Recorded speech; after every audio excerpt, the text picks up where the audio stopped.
एक शाम प्राची टीवी पर सीरियल देख रही होती है, तभी उसकी सास वहां आती है। अरे सीरियल में तो ऐसे मग्न है जैसे आज रात का खाना पड़ोसी आकर बनाएंगे। मुझे पता ही नहीं था आपने अपने बेटे की शादी पड़ोस में भी की हुई है। हैं? मतलब? मतलब इस घर में सारा काम बहू ही करती है, आप तो सिर्फ खर्राटे मारती हैं। अच्छा जी, फिलहाल तो तुम आराम फरमा रही हो, चलो जाओ, ये मेरे टीवी देखने का समय है। आहा, इसीलिए मुझे भगाया जा रहा है। सॉरी, अब तो बिल्कुल नहीं जाऊंगी।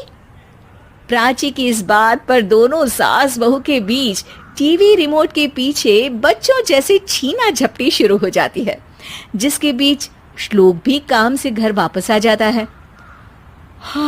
आज मेरी चूहे बिल्ली की जोड़ी किस बात पर झगड़ रही है? अरे तेरे बीवी मुझे टीवी नहीं देखने दे रही। अरे तुम्हारी मम्मी मुझे खाना बनाने के लिए फोर्स कर रही है। अरे वाह, ऐसे बेतुके रीजन पर तो बच्चे भी झगड़ा नहीं करते। अरे मुझे कुछ मत बोल, सब इसने ही शुरू किया है। हाँ हाँ, जैसे आप तो बहुत दूध की धूली है ना। अरे बस, दोनों चुप। प्राची जाओ, खाने की तैयारी करो। और माँ तुम छोड़ो, तुम्हें क्या बोलूं, शांति से अपना सीरियल देखो, मुझे दोबारा लड़ने की आवाज सुनाई नहीं देनी चाहिए। ऐसा बोलकर श्लोक वहां से चला जाता है, जिसके पीछे पीछे प्राची भी कुछ न कुछ बड़बड़ाते हुए रसोई में चली जाती है।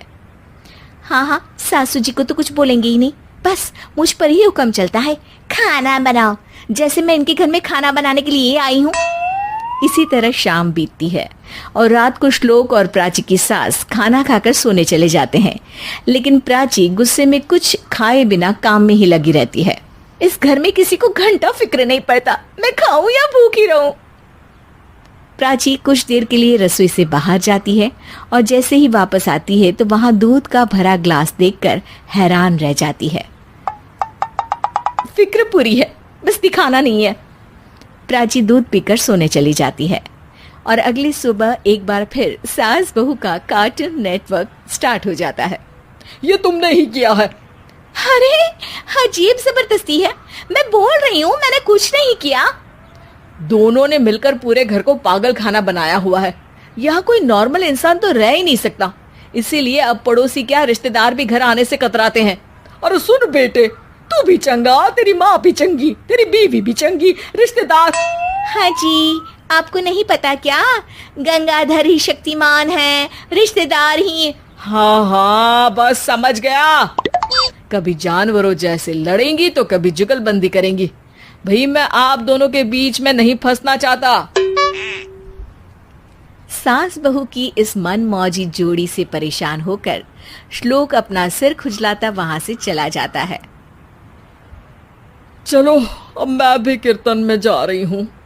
इस पर जैसे ही सास कमरे में अपना पर्स लेने जाती है तो वहां नाश्ते की प्लेट रखी देख मुस्कुराने लगती है और नाश्ता करके घर से बाहर निकलते हुए कुछ पैसे टेबल पर रख जाती है, जिसके कुछ देर बाद सिलेंडर वाला घर आता है। ओ मुरी मैया, मैं सिलेंडर के बारे में तो बिल्कुल भूल ही गई थी। घर खर्च के सारे पैसे भी मम्मी के पास है और श्लोक से बोला तो उल्टा 4 बात सुनाएंगे।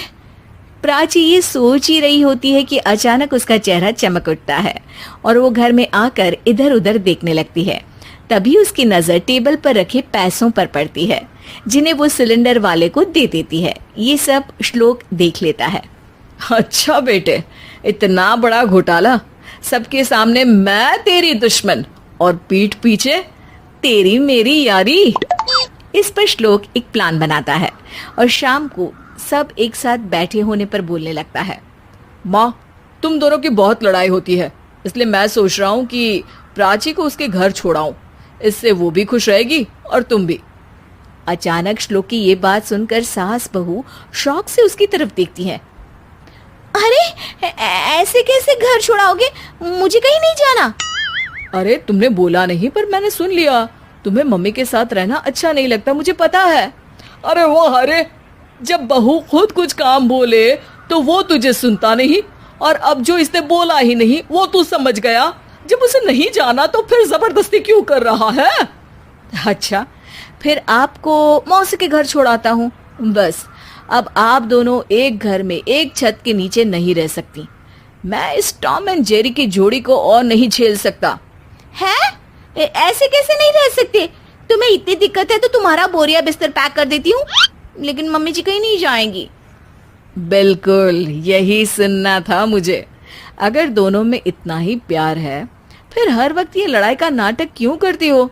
देखा मैंने कैसे माँ किचन में दूध रखती है और तुम उनके लिए कमरे में नाश्ता रखती हो, और कैसे वो पहले ही तुम्हारी दिक्कत समझकर घर में पैसे रखकर बाहर जाती है। अरे भाई, इतना ड्रामा तो डेली सोप में भी नहीं होता जितना तुम दोनों ने इस घर में फैलाया हुआ है। तू हमें टॉम एंड जेरी बोलता है ना, तो याद कर वो दोनों भी एक दूसरे को बाहर वालों की बुरी नजर से बचाने के लिए हमेशा सबके सामने लड़ते थे, लेकिन अकेले में दिक्कत के समय मदद भी तो करते थे। बस हमारा रिश्ता भी कुछ ऐसा ही है। और वैसे भी अगर सास बहू में तू मैं नहीं होती तो दुनिया वालों को कहानियां कैसे मिलेंगी?